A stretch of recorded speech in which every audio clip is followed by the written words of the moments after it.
os principais atos da terceira parte do segredo. A destruição da igreja, o morticínio dentro da igreja, o Santo Padre caminhando numa cidade em ruínas e cheia de cadáveres, acabrunhado de dor e pena, trêmulo e com andar vacilante, até subir uma montanha e ir lá ser morto, com diversos outros bispos, sacerdotes, religiosos, religiosas, cavalheiros e senhoras de todas as classes e posições. A terrível visão, essa parte central da terceira parte do segredo. Vamos começar a ver, vamos começar a entender, vamos juntos.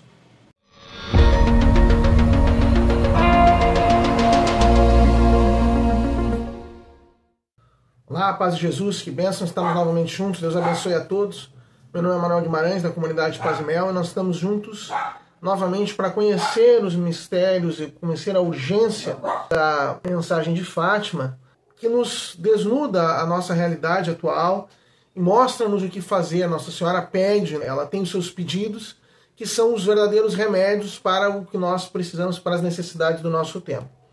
Então, nessa série estamos vendo especificamente a segunda e a terceira parte do segredo. Vimos toda a segunda parte do segredo e começamos a terceira parte do segredo. Dissemos que a terceira parte do segredo é como se tivesse 4 atos.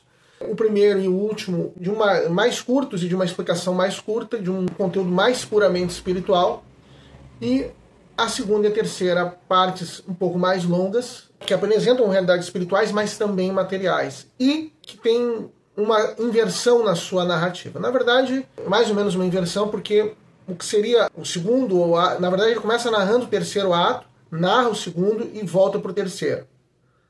Nós vamos ver isso hoje. Nós vamos ver esses 2 atos em sequência do segredo, a narrativa deles, e uma visão mais inicial deles, sem partir tanto para a sua interpretação, iniciando apenas a interpretação, que nós vamos começar mesmo nos próximos vídeos. Então a primeira parte é aquela que a visão de Nossa Senhora e o anjo numa situação supramundana, o anjo com a espada de fogo lançando raios de fogo sobre a terra, e um brilho que sai da mão de Nossa Senhora que desfaz esse fogo que não chega a atingir a terra, e o anjo diz então em voz forte: penitência, penitência, penitência. Depois disso, Lúcia narra assim: e vimos numa luz imensa que é Deus, algo semelhante a como se vê em pessoas num espelho, quando se lhe passam por diante. Então, essa parte é a forma como elas vêm em Deus, no brilho de Deus, mas meio en passant, é a forma como elas vêm, talvez assim, não numa nitidez absoluta, mas ele vê então o que? Um bispo vestido de branco. Tivemos o pressentimento de que era o Santo Padre. No cimo do Santo Padre, vários outros bispos, sacerdotes, religiosos e religiosas subiram uma montanha no cimo da qual há uma grande cruz de troncos toscos, como se fora de sobreiro sem casca.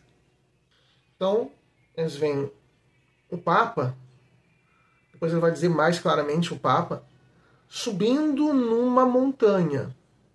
No cume dessa montanha tinha uma cruz de troncos toscos, como se foram sobreiros sem casca. Mas isso acontece depois do que vai acontecer a seguir, do que ele vai narrar a seguir. Porque ela diz assim: o Santo Padre, antes de chegar aí,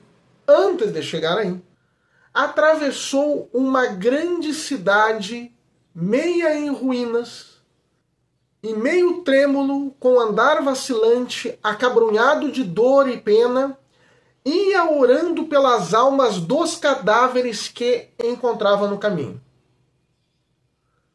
Então, essa parte acontece antes dessa caminhada, subindo a montanha onde está a cruz de troncos toscos. Então, isso acontece antes. E para por aqui, porque depois ele vai tomar o que acontece depois.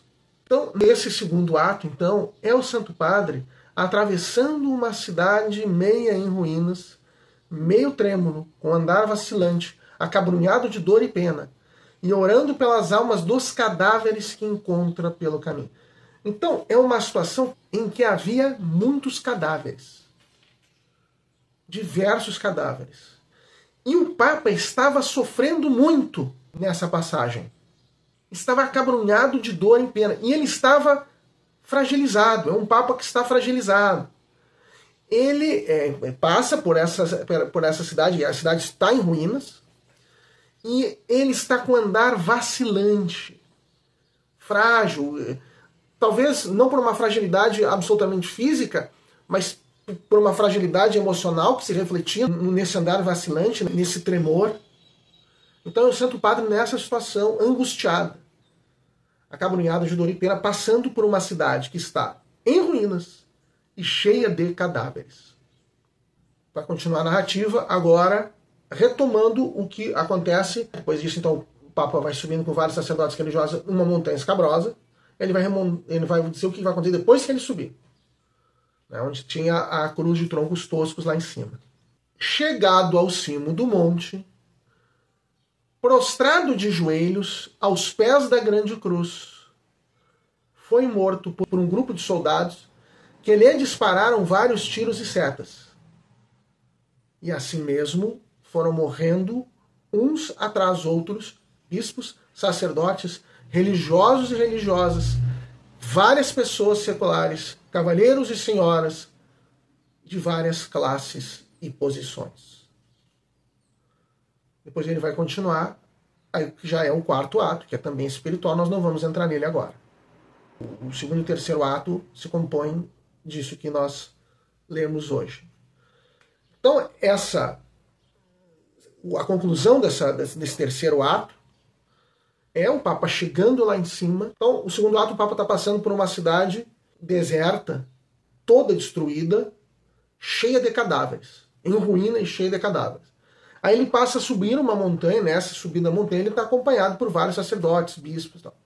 Quando ele chega no cume, e lá no cume tem uma cruz de troncos toscos, ele é morto por um grupo de soldados que mata ele, o Papa, e não só ele, mas vários bispos sacerdotes.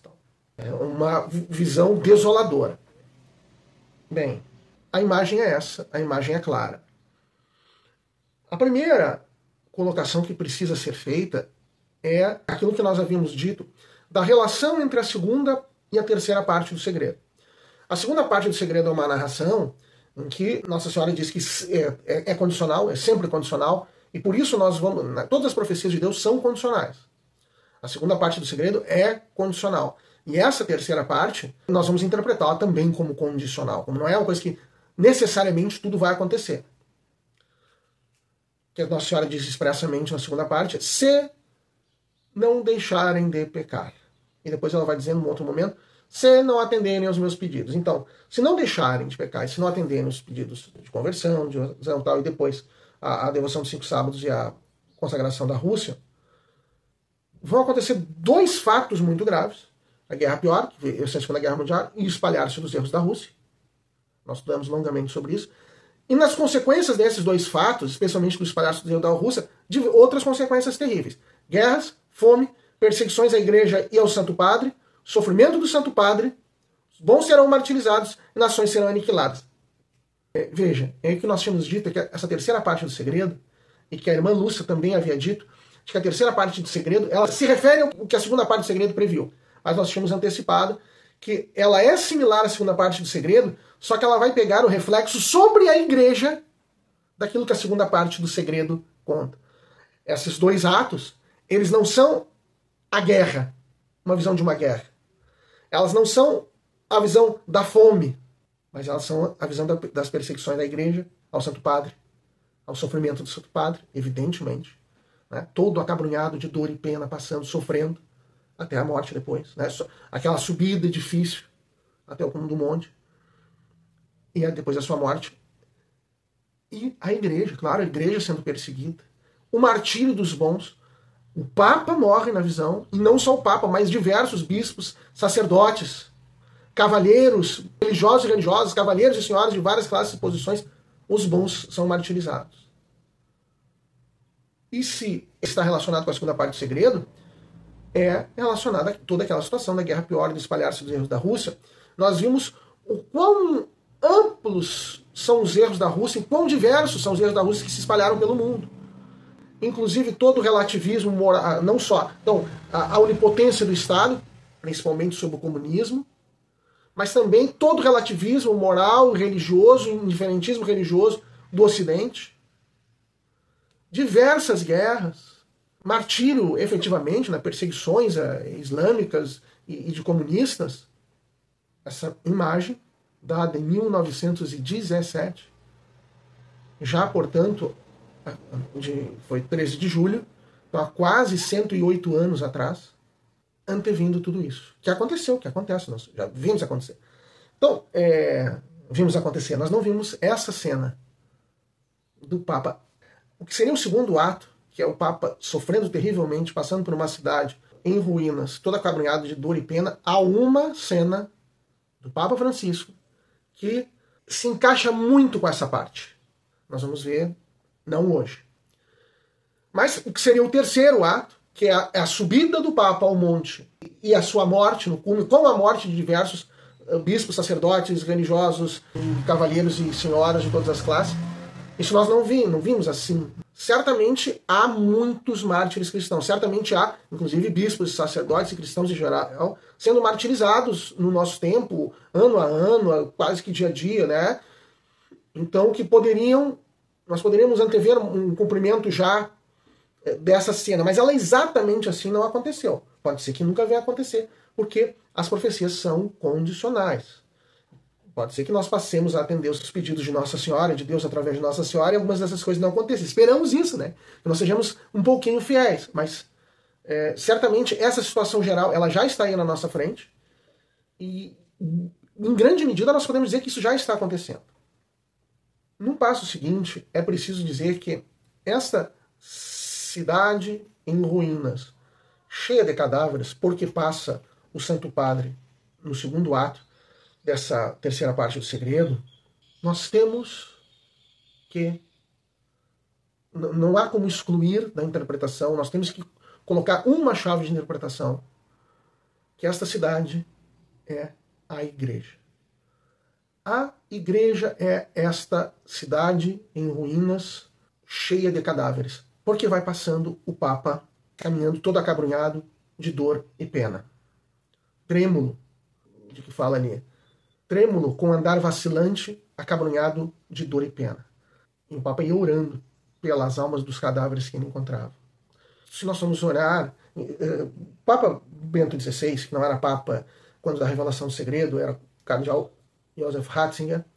Quando se faz a revelação dessa terceira parte do segredo, no ano 2000, ele escreve um comentário, no documento oficial da Santa Sé, ele escreve um comentário teológico. Nós vamos aprofundar isso em outra ocasião, mas só adiantando, só para nós entendermos essa questão de ser a igreja, essa cidade em ruínas. Ele diz que todos os papas do século XX são esse papa que aparece na imagem da terceira parte do segredo. Então, nós, por essa interpretação, nós vemos que é a igreja, e são todos os papas sofrendo. Ratzinger começa colocando desde o papa da época dessas aparições. Na verdade, como ele diz de todo o século XX, ele diz até de antes. Então, desde São Pio X, Bento XV, Pio XI, Pio XII, João XXIII, Paulo VI, João Paulo I, João Paulo II.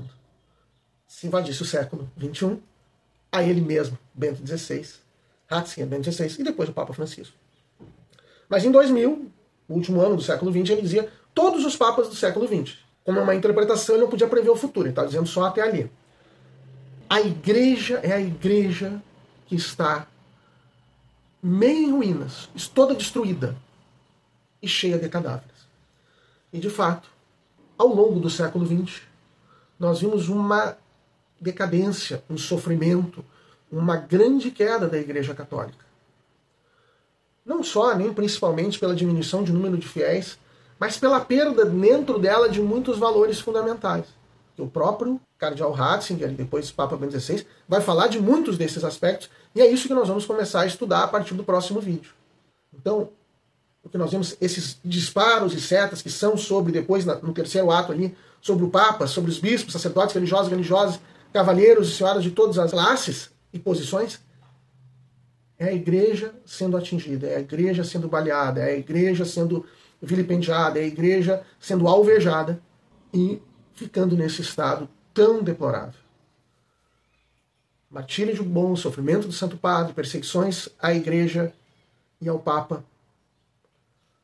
E ao lado, no ambiente de fora, guerra, fome, aniquilamento de nações. esta imagem da terceira parte do segredo, os dois atos principais, os dois atos centrais, que muito se relacionam com a segunda parte do segredo, mas dão uma visão mais interna, mais sobre a igreja, daquilo que a segunda parte falava mais assim, como que do mundo em geral. Vamos aprofundar essas interpretações, vamos aprofundar essas realidades para entender esses disparos, todos esses atentados, todos esses cadáveres, todas essas ruínas, a partir dos próximos vídeos. Ok? Então, Deus abençoe, fique conosco. Se você gostou, curta, compartilhe, se inscreva no canal, divulguem. E até os nossos próximos vídeos. Fique conosco.